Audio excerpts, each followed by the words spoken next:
Halo pemirsa, berjumpa lagi dengan kami di One News Internasional TV One Newscom. Presiden Korea Lee Jae-myung memperingatkan situasi dengan Korea Utara berada pada level sangat berbahaya di tengah lebih dari 10 insiden pelanggaran perbatasan tahun ini dan pembangunan pagar kawat berduri oleh Pyongyang yang belum pernah terjadi sebelumnya.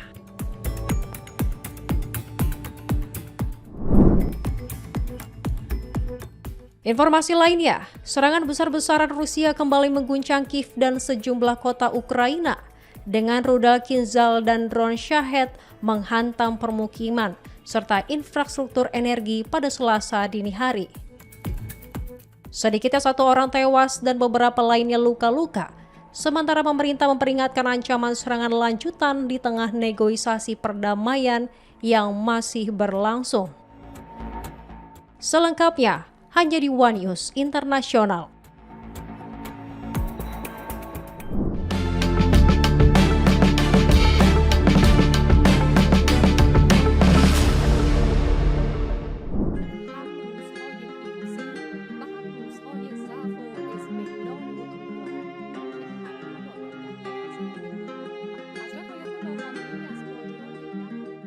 Otoritas intelijen Iran menyebut Amerika Serikat dan Israel sedang berupaya menargetkan pemimpin tertinggi Ayatollah Ali Khamenei melalui berbagai metode, termasuk dugaan rencana pembunuhan dan operasi yang ditujukan untuk mengguncang stabilitas internal negara.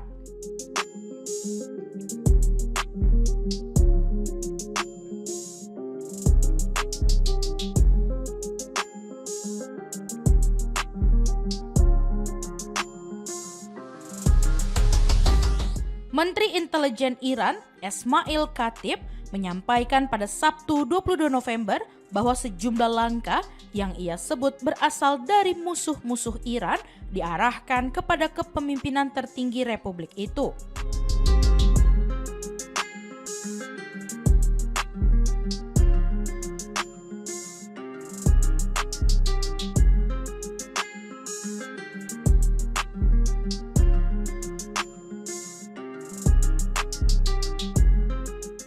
Ia mengungkapkan bahwa ancaman tersebut muncul dalam bentuk yang beragam, mulai dari percobaan pembunuhan hingga serangan yang menurutnya bisa terjadi melalui jaringan di dalam negeri sendiri.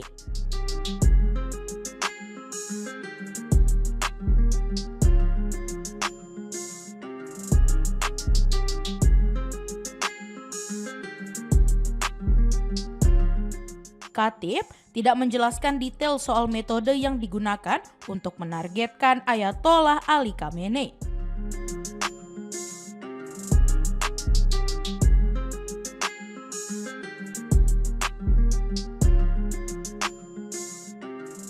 Namun, kekhawatiran mengenai keselamatan pemimpin tertinggi Iran itu sebelumnya juga muncul dari jajaran pejabat tinggi lainnya.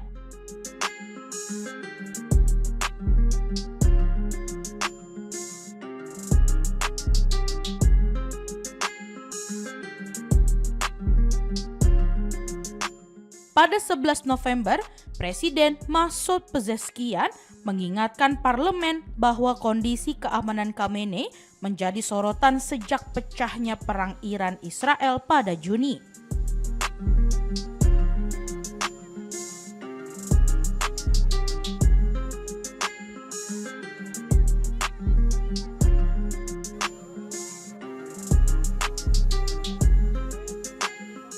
Ia menilai bahwa ketahanan politik dan sosial Iran sangat bergantung pada keselamatan pemimpin tertinggi tersebut.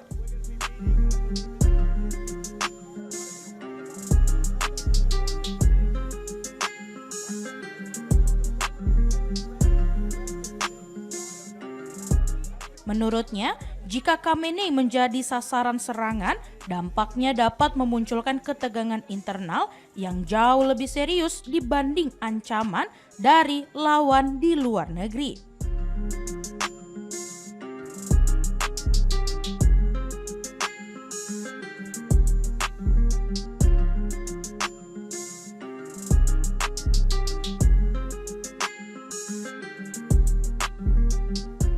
Di tengah perang 12 hari itu, Presiden Amerika Serikat Donald Trump pernah menyatakan bahwa ia mengetahui posisi persembunyian Khamenei.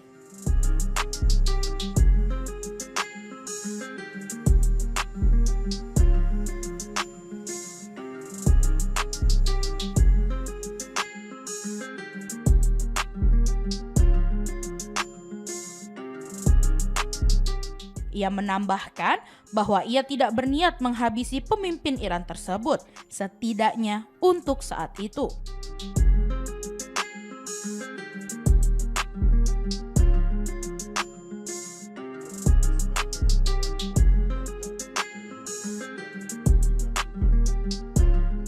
Lebih jauh, Khatib mengatakan bahwa Amerika Serikat dan Israel kini mengubah pendekatan mereka.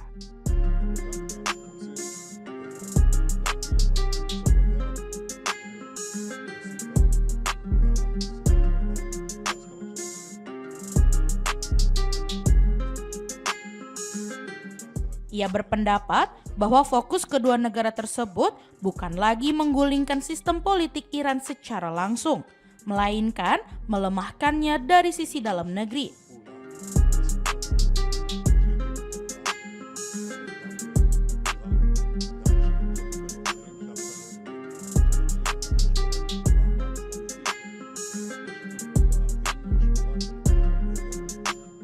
Ia menyebut serangan cyber, kampanye disinformasi, dan upaya memecah masyarakat sebagai instrumen yang digunakan untuk merusak kepercayaan publik terhadap negara.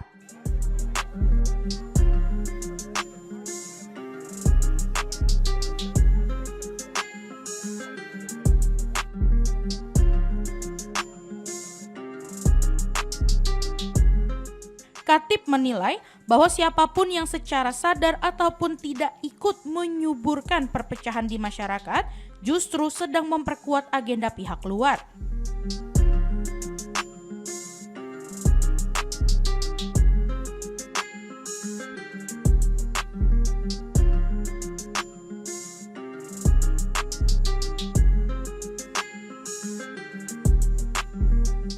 Konfrontasi antara Iran dan Israel berlangsung selama 12 hari pada Juni sebelum berakhir dengan gencatan senjata pada 24 Juni.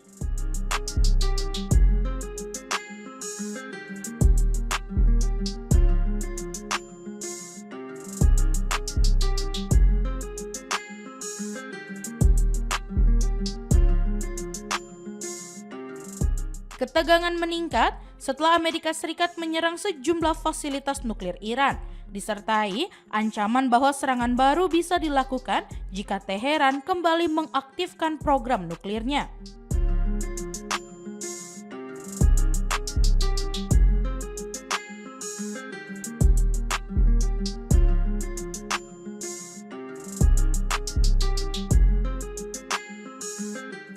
Pada Juli, Khamenei menilai rentetan serangan Israel selama perang itu bertujuan mengikis kekuatan Iran, menimbulkan kecemasan publik, dan mendorong masyarakat turun ke jalan untuk menggoyahkan sistem pemerintahan.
Presiden Korea Selatan Lee Jae-myung menyebut situasi dengan Korea Utara berada pada tingkat yang sangat berbahaya, di mana bentrokan tak disengaja bisa terjadi kapan saja.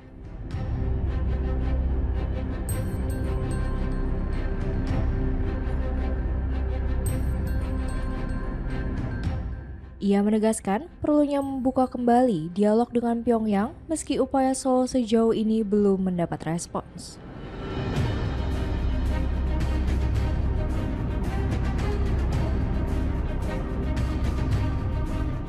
Dalam pernyataan yang dikutip Yonhap dan Reuters pada Senin 24 November, Lee mengungkapkan bahwa Korut justru memasang pagar kawat berduri di sepanjang perbatasan militer, tindakan yang belum pernah dilakukan sejak berakhirnya Perang Korea 1950 hingga 1953.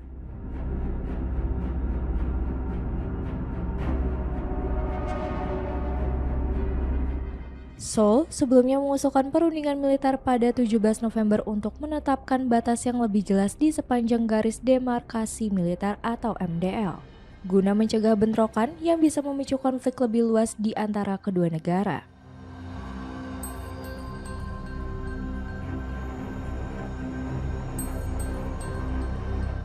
Akan tetapi, pihak Korea Utara hingga saat ini belum menanggapi usulan tersebut.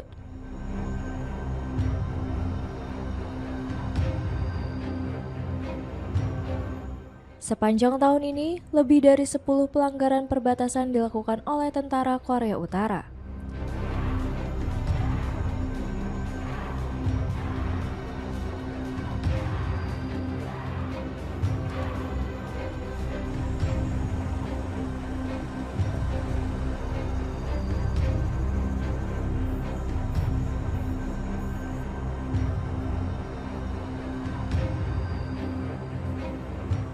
Dalam beberapa insiden, pasukan Korea Selatan terpaksa menembakkan tembakan peringatan sesuai protokol.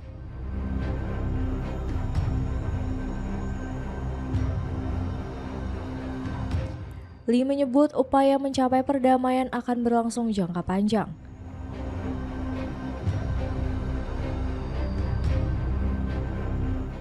Ia mengatakan bahwa jika rezim perdamaian yang kokoh berhasil dibangun, maka kerjasama militer Korea Selatan dan Amerika Serikat termasuk latihan gabungan akan lebih baik jika dihentikan.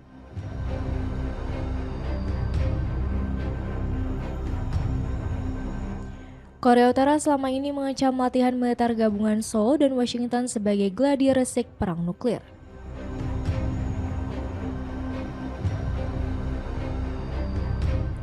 Korea Utara juga belum lama ini mengecam kerjasama proyek kapal selam nuklir yang dilakukan oleh Amerika Serikat dan Korea Selatan.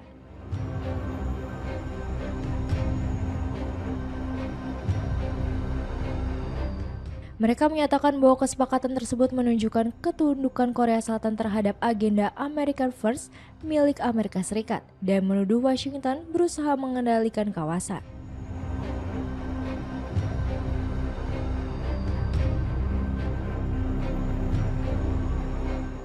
Saat ini, sekitar 28.500 tentara Amerika Serikat ditempatkan di Korea Selatan.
Para pejabat Amerika Serikat, Ukraina, dan negara-negara Eropa bertemu di Jenewa untuk membahas rencana perdamaian 28 poin yang ditawarkan Trump. Kiev dan sekutunya menilai usulan itu memberi konsesi besar kepada Rusia, termasuk pengakuan atas Luhansk, Donetsk, dan Crimea, pembekuan garis depan di Kherson dan Zaporizhia, serta pengurangan kekuatan militer Ukraina menjadi 600.000 personel.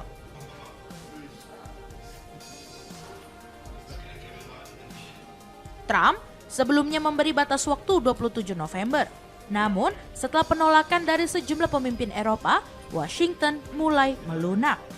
Zelensky berharap perundingan tetap menghasilkan kemajuan meski Ukraina menganggap tuntutan tersebut tidak dapat diterima.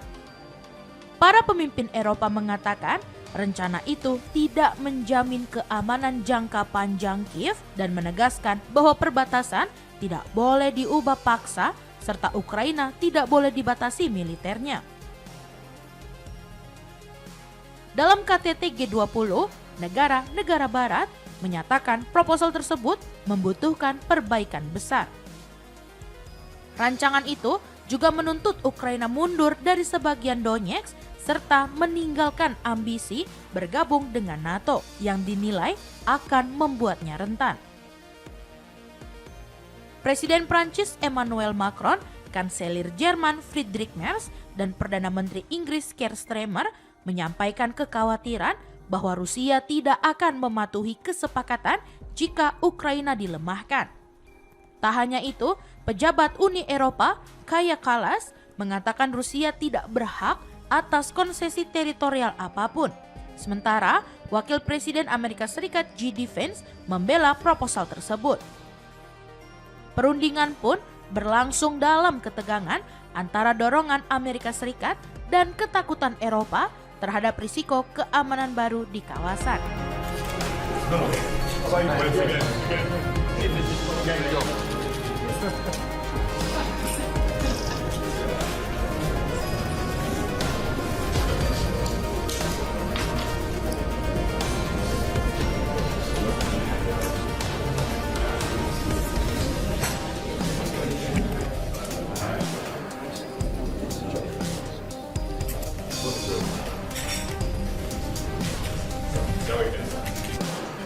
Thank you very much.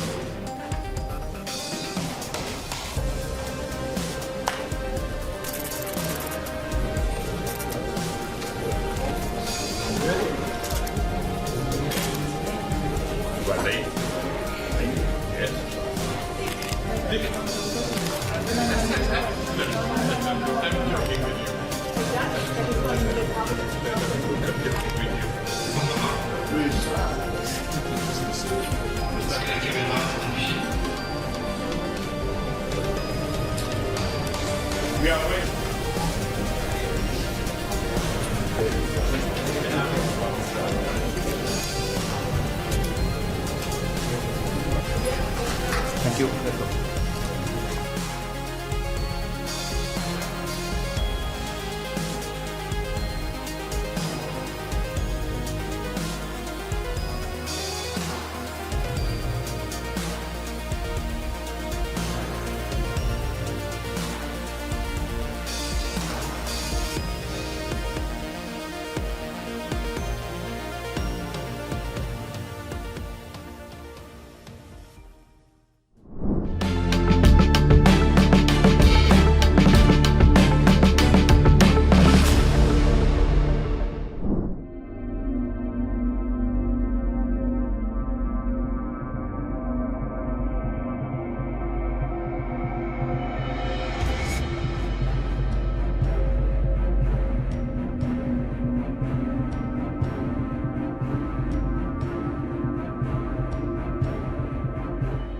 Perwira militer tertinggi Amerika Serikat mengunjungi Puerto Rico pada Minggu 23 November.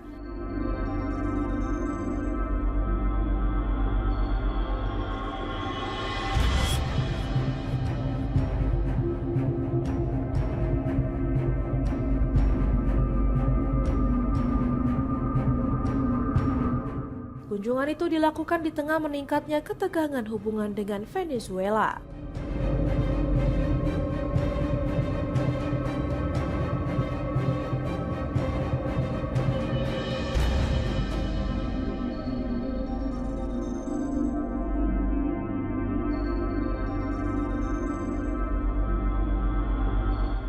Jenderal Dan Kane terlihat mendatangi bekas pangkalan Angkatan Laut Roosevelt Roads di Ceiba.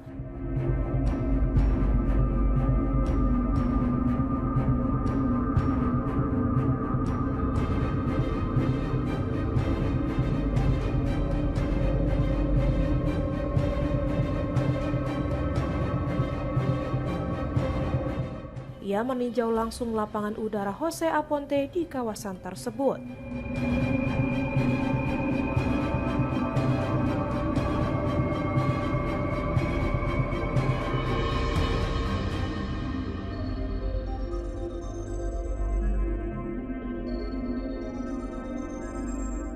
Dalam kunjungannya, Sein juga berbicara dengan sejumlah perwira militer Amerika Serikat.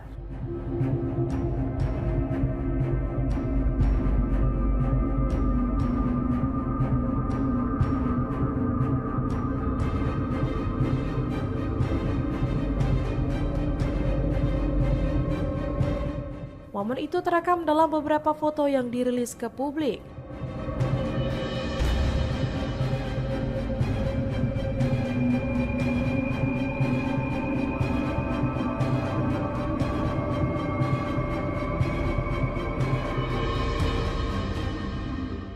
Kunjungan tersebut terjadi saat Amerika Serikat mengerahkan kekuatan militernya ke kawasan Karibia.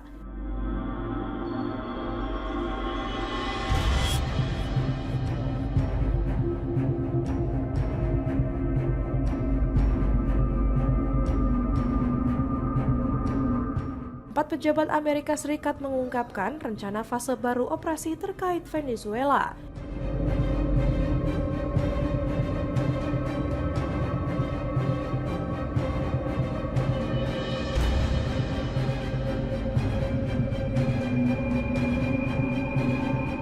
Informasi itu mereka sampaikan kepada Reuters.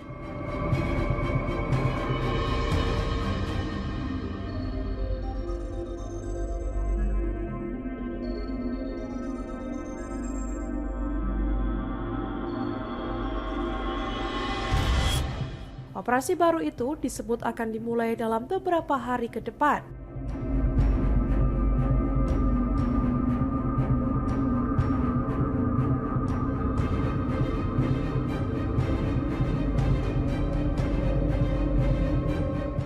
Pemerintahan Trump terus meningkatkan tekanan terhadap Presiden Venezuela Nicolas Maduro.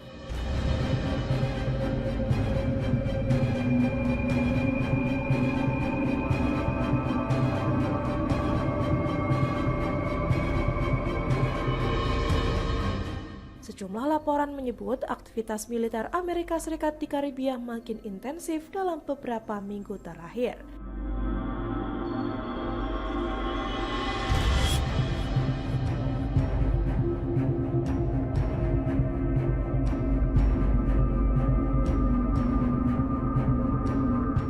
Semua ini terjadi di tengah memburuknya hubungan diplomatik antara Washington dan Caracas.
Kementerian Intelijen Iran mengungkap dugaan upaya untuk membunuh pemimpin tertinggi Iran, Ayatullah Ali Khamenei.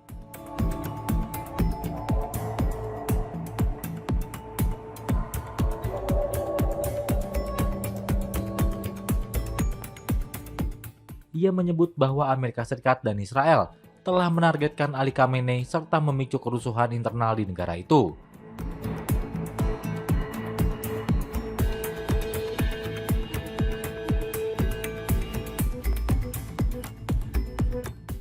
ISNA melaporkan Menteri Intelijen Esmail Khatib menyebut Khamenei sebagai pilar Republik Islam.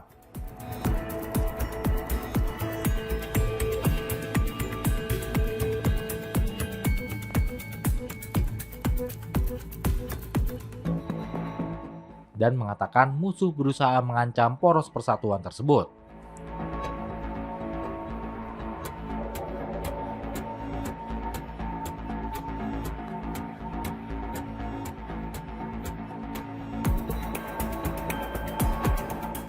Khatib menegaskan ancaman dapat hadir dalam bentuk upaya pembunuhan maupun serangan permusuhan.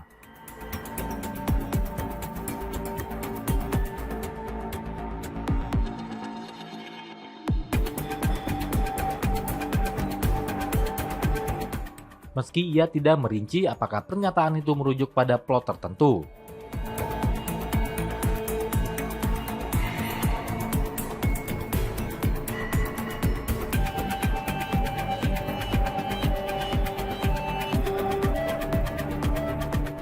Middle East Monitor memberitakan bahwa pejabat Iran memang kerap menuduh Amerika Serikat dan Israel berkonspirasi terhadap negara.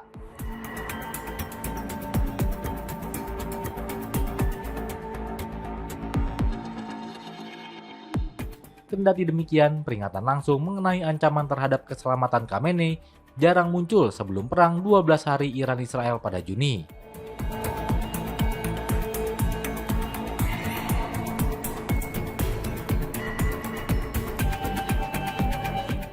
AFP mengutip laporan ISNA yang menyebut Khatib memperingatkan bahwa pihak yang menargetkan itu ialah agen infiltrasi musuh.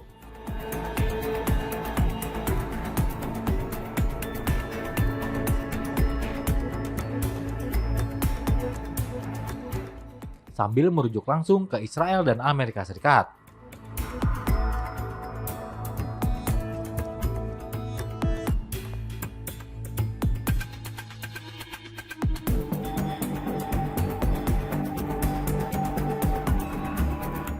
Selama konflik awal tahun ini, Israel menargetkan pejabat militer senior Iran, ilmuwan nuklir, dan lokasi strategis.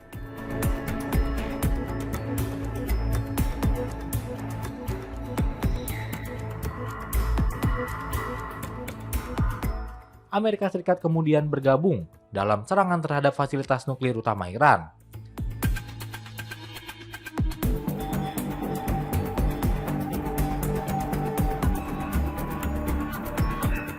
Times of Israel mengutip pernyataan Perdana Menteri Benjamin Netanyahu yang menyebut bahwa pembunuhan Khamenei akan mengakhiri konflik, sembari membantah laporan yang mengatakan Presiden Amerika Serikat Donald Trump memblokir rencana tersebut.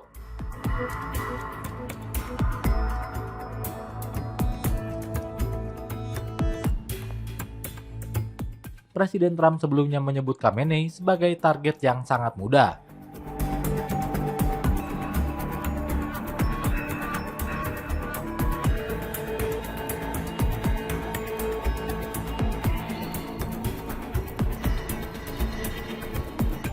Dan menegaskan Washington tidak akan menyingkirkannya, setidaknya untuk saat ini. همراهی با ایران معنی نداره، قابل قبول نیست. بله اگر چنانچه به کلی پشتیبانی از رژیم صهیونیستی رو کنار بگذاره، پایگاه نظامیشو از اینجا جمع کنه، دخالت در این منطقه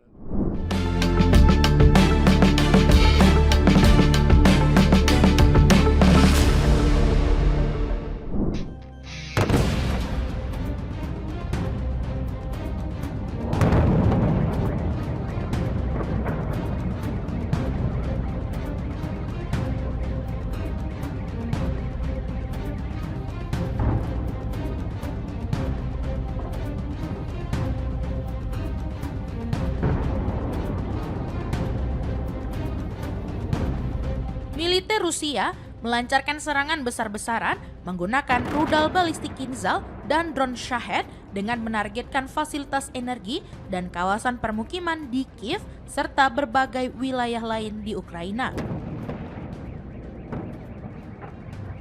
Kementerian Energi Ukraina menyebut serangan tersebut sebagai salah satu serangan gabungan terbesar terhadap infrastruktur energi dalam beberapa bulan terakhir. Otoritas Kiev melaporkan 1 korban jiwa dan sejumlah warga terluka. Sementara jumlah kerusakan masih dalam proses pendataan.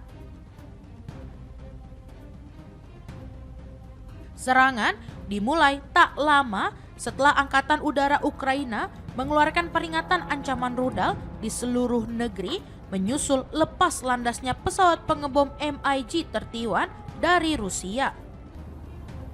Ledakan pertama terdengar sekitar pukul 01 dini hari dan terus berlanjut selama hampir 1 jam.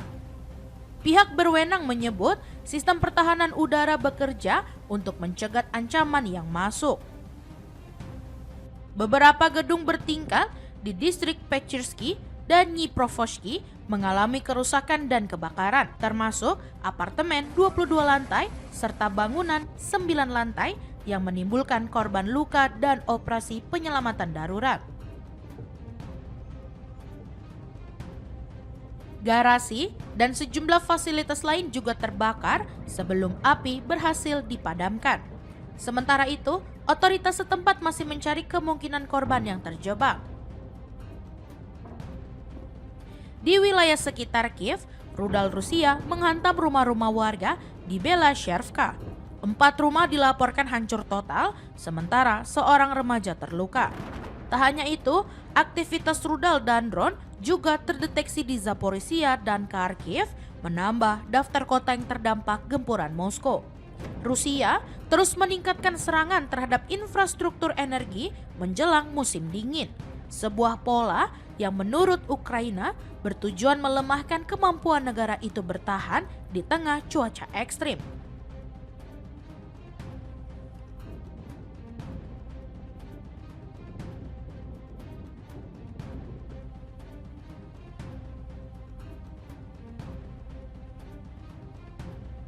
Serangan-serangan ini berlangsung sementara Amerika Serikat mencoba mendorong proposal perdamaian baru yang oleh sejumlah analis dinilai terlalu menguntungkan Rusia. Presiden Amerika Serikat Donald Trump sebelumnya mengingatkan bahwa Ukraina menghadapi musim dingin yang dingin setelah banyak pembangkit listrik diserang. Presiden Ukraina Volodymyr Zelensky menegaskan bahwa rakyat harus waspada terhadap kemungkinan serangan tambahan. Sembari meminta para mitra internasional memahami bahwa Rusia tetap menunjukkan sikap tak sejalan dengan upaya diplomatik. Menurut Zelensky, jika negosiasi perdamaian benar-benar menuju akhir perang, maka seharusnya tidak ada serangan rudal maupun operasi besar-besaran seperti yang kembali terjadi di Kiev. Ia menekankan bahwa Ukraina dan sekutunya harus mempertimbangkan ancaman nyata yang masih ditujukan Rusia.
Perdana Menteri Kanada, Mark Carney, menegaskan bahwa masalah global dapat diselesaikan tanpa keterlibatan Amerika Serikat.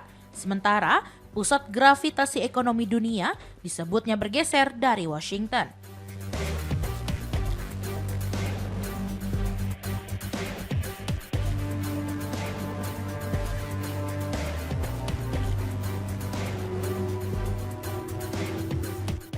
Pernyataan itu muncul di tengah ketidakhadiran Presiden Amerika Serikat Donald Trump dalam KTT G20 di Johannesburg, Afrika Selatan.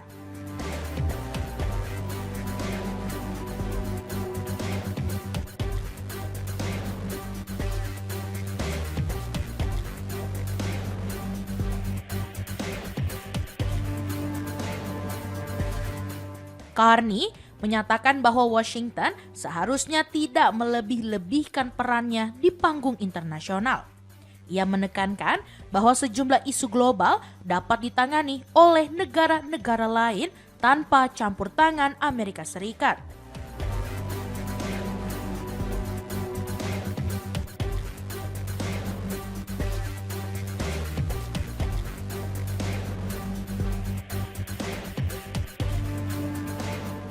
Dalam wawancara dengan wartawan saat KTT G20 akhir pekan lalu, Carney menyebut pergeseran pusat gravitasi ekonomi dunia dari Amerika Serikat menjadi fakta yang tak bisa diabaikan.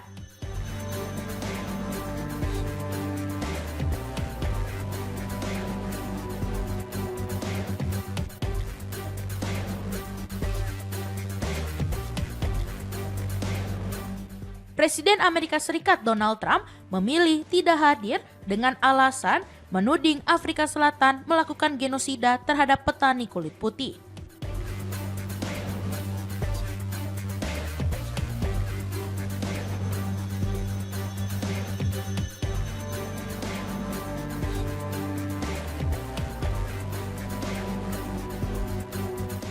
Washington juga mengklaim bahwa hanya ringkasan ketua yang dapat dipublikasikan karena ketidakhadiran Amerika Serikat.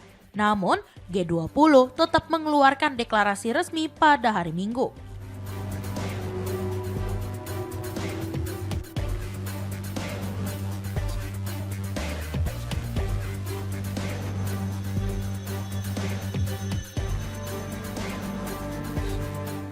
Carney menyoroti bahwa pertemuan yang menghadirkan negara-negara mewakili 3/4 populasi dunia, 2/3 PDB global, dan 3/4 perdagangan dunia itu tetap berlangsung tanpa kehadiran resmi Amerika Serikat.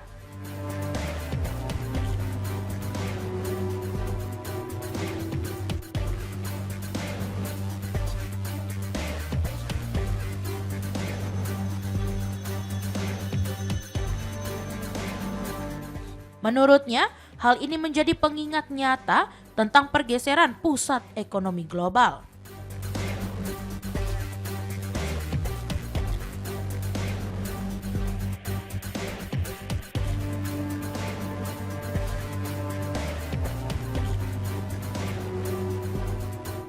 Meski Amerika Serikat memboikot KTT, keputusan yang dihasilkan oleh anggota G20 tetap memiliki bobot signifikan.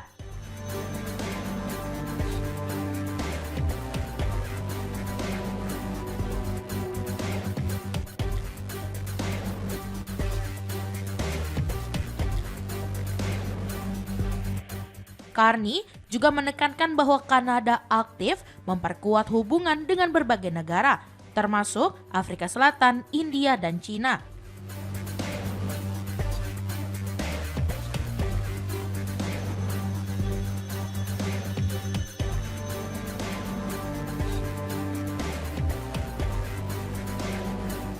Sementara itu, delegasi Rusia dipimpin oleh ajudan presiden, Maxim Oreshkin, yang memuji pertemuan tersebut sebagai keberhasilan.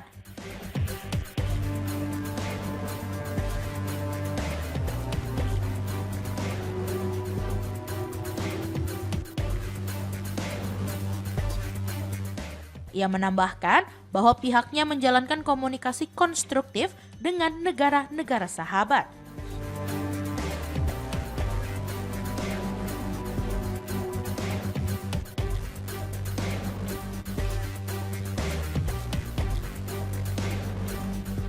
Dan menerima beberapa proposal kerjasama ekonomi serta proyek bersama dari negara-negara yang sebelumnya dianggap tidak bersahabat.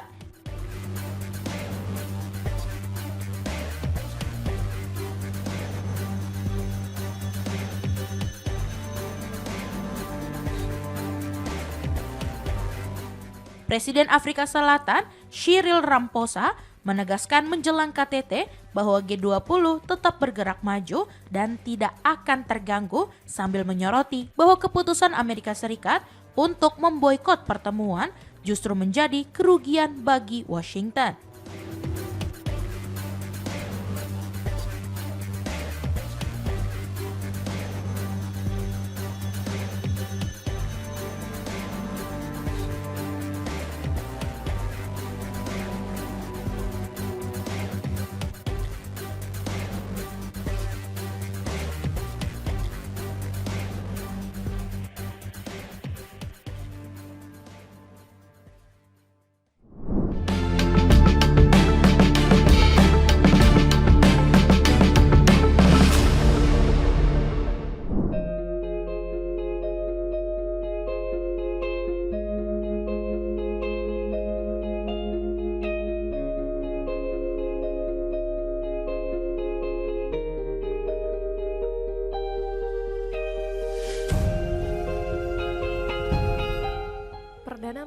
Jepang Sanae Takaichi terlambat menghadiri KTT G20 di Afrika Selatan pada 22 November lalu.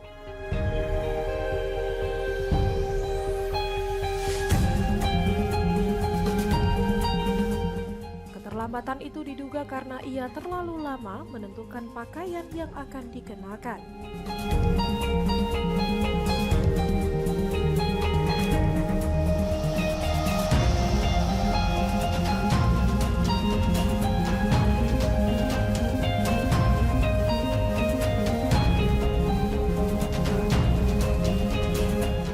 Dalam unggahan di X, Takaichi mengaku kebingungan memilih busana untuk debutnya di forum G20.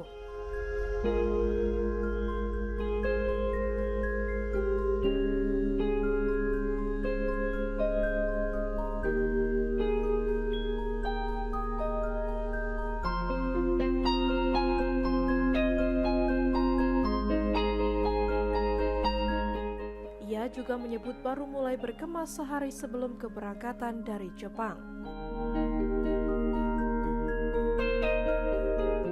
Hal itu membuat persiapannya memakan waktu lebih lama dari yang diperkirakan.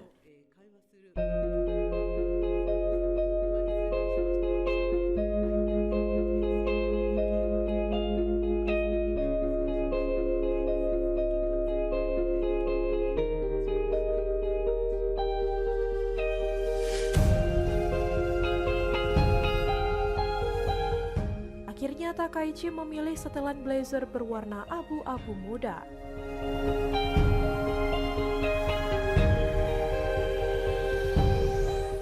Ia memutuskan menggunakan pakaian yang sudah dimilikinya, bukan membeli yang baru.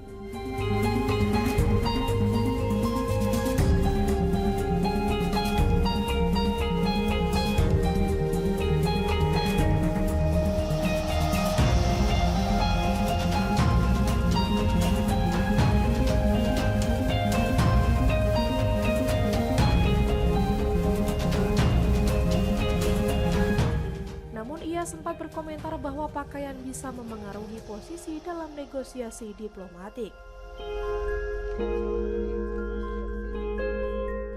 Pernyataan itu muncul setelah Sekjen Partai Sansei Tohiroshi Ando memberi saran soal busana diplomatik.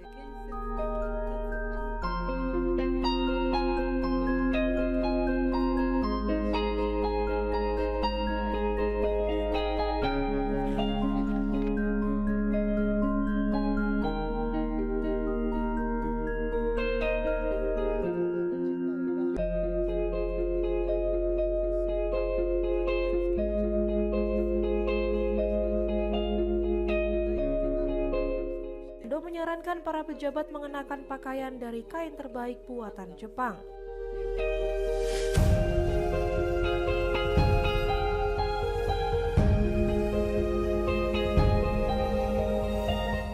Takaichi mengaku tidak memiliki referensi soal busana seperti yang dimaksud Ando.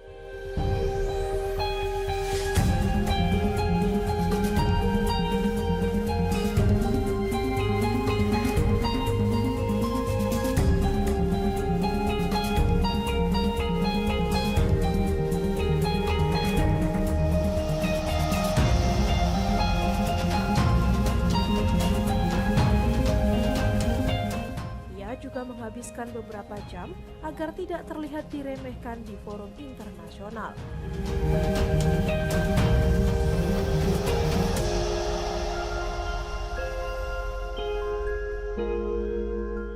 Selama ini Takaichi kerap memilih warna biru yang terinspirasi dari Margaret Thatcher.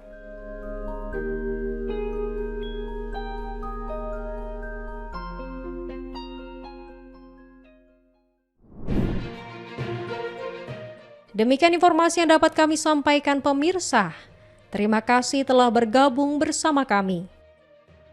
Sampai jumpa di One News Internasional berikutnya setiap pukul 8 malam hanya di kanal YouTube TV One Newscom.